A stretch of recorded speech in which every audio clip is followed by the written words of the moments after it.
No, he's doing it over the Just certain things that started taking precedent over what had been.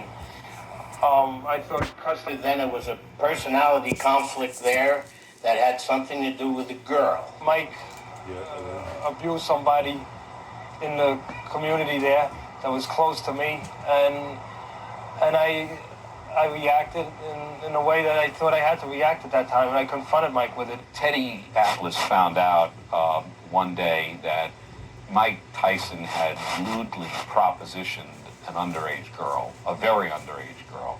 Mike got, like I said, got a little bit too big for himself, and thought he could do what he wanted. And I didn't allow him to do that. I confronted him, and it became almost a physical thing. Teddy got hold of Mike and took him over to the gym one night and put a gun to Mike Tyson's head. And it was a one-on-one situation.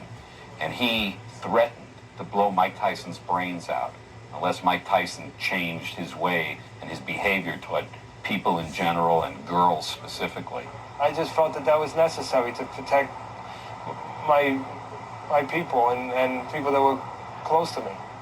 Mike Tyson bolted from that gym and ran down Main Street in Catskill, ran all the way home, and that was the final break. Mike Tyson was sent back up to the Tryon School by Customato, the reform school he had come out of, for a few days until things cooled off. And during that time, Customato got rid of Teddy Atlas.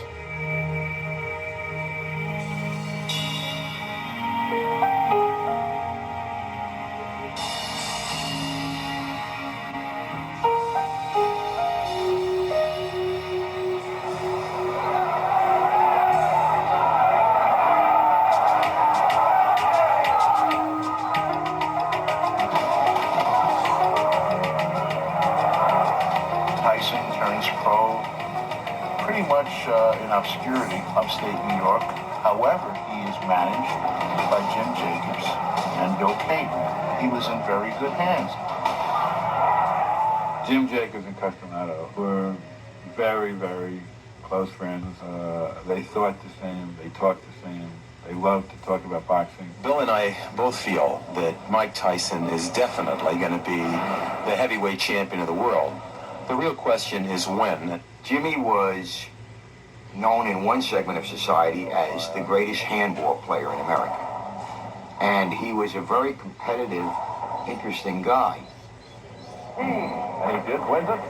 Jim Jacobs. Jacobs had a very good relationship with Tyson. It was like a big brother, little brother type thing. Caton was more of a rough businessman. Caton's thing was, how many people are y'all bringing in to fight free? Because we don't have a lot of free tickets. Jimmy Jacobs told me that he was going to manage this fighter. And when he turned professional in early 1985, he wanted to get him into the arena, back to the gym, back to the arena, back to the gym, never giving him a chance to rest. And he said, I believe that if you give him any kind of time, he's already been in the reformatory, if you let him run wild up in the Catskill area, Albany, and so forth, he's going to get in trouble. We're not looking for trouble. We're looking for this kid to become the youngest heavyweight champ of all time, the wealthiest heavyweight champ of all time, and the greatest heavyweight champ of all time. There was a fire inside of Mike Tyson. There was this absolute rumbling. He wouldn't stop. He was relentless. He was everything a fighter had to be. He was ruthless, no compassion, a brutal puncher with both fists. You have a sledgehammer, man. No. Yeah, go down there and feel it. You ready to get that? This is how they ever be hit. I love what I'm doing.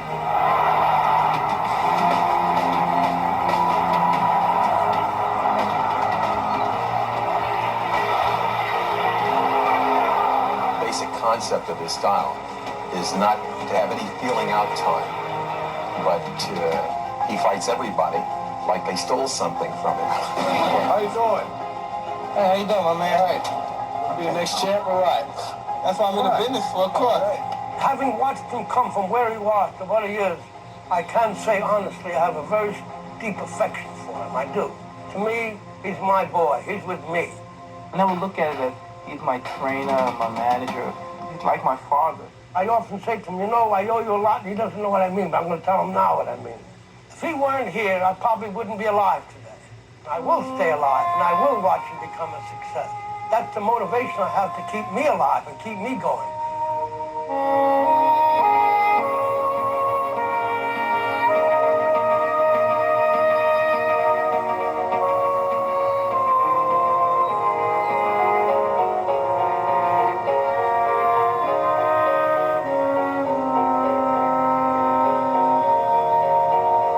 I used to only be bored part of the time. Then I talk to him and he keep me in suspense.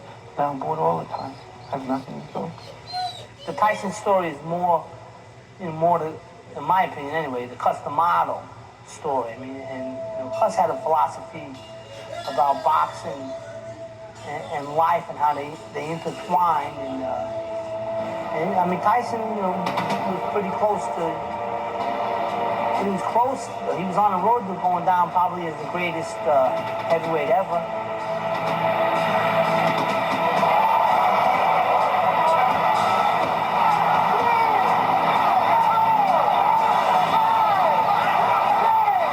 Now that all this is happening, and he put in all the effort and all the time and all the misery and heartbreak, he's not around to enjoy it. Cus taught him what Cus called elusive aggression, which I think was the signature of Cus's method. It became known as the peekaboo style because of the hands held high, but I think the cornerstone of what Cus taught was head movement, to move your head after you punched every time. He had timing and leverage and strength and a desire to put his fist through the back of your head. The first time I saw him, he got up in the ring, and I think the first or second round, he knocked this guy.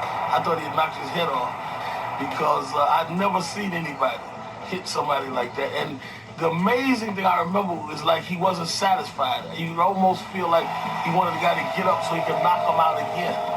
You get hit with jabs, wild hooks, pulverizing right-hand leads, and he keeps coming and coming.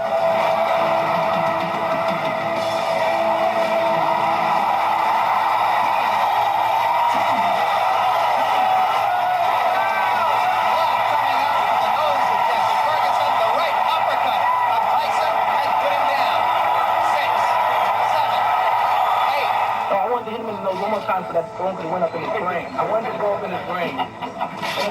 Because I always thought about that punch. I always listen to the doctors on television and ask my friends, and they say when the nose go in the brain, the consequences of him getting up right away. Out of the question.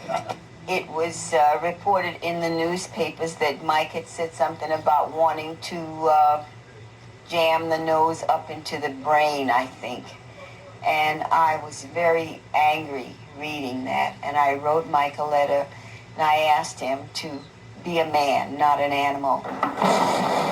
If everything goes the way it's been going, I'd put Mike in the ring in about June or July against somebody in the top 10. But you must remember, once you break into the top 10, you can't go backwards. Every opponent was carefully selected as to be not dangerous, but sufficiently capable to bring Mike a little further along.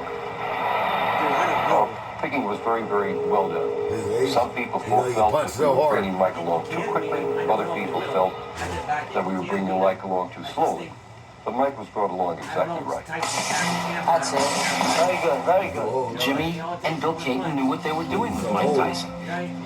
And if they said, Kevin Rooney is your man, he's going to train you, there were no more questions. And Kevin Rooney and Tyson had this closeness because of that closeness Tyson had with Custom Motto. But whatever they were doing, it worked.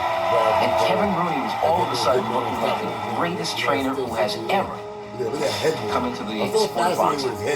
You honestly believe now you're going to be the heavyweight champ, don't you? That's very much going to know on Tuesday, Monday. This is the main event of the night. 12 rounds of boxing for the WBC Championship of the world.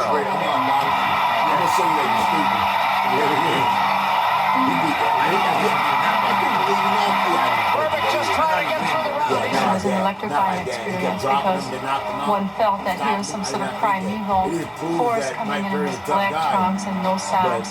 And Trevor Burkett is the older man who's just arrogant. The boxer must feel himself in some strange way an extension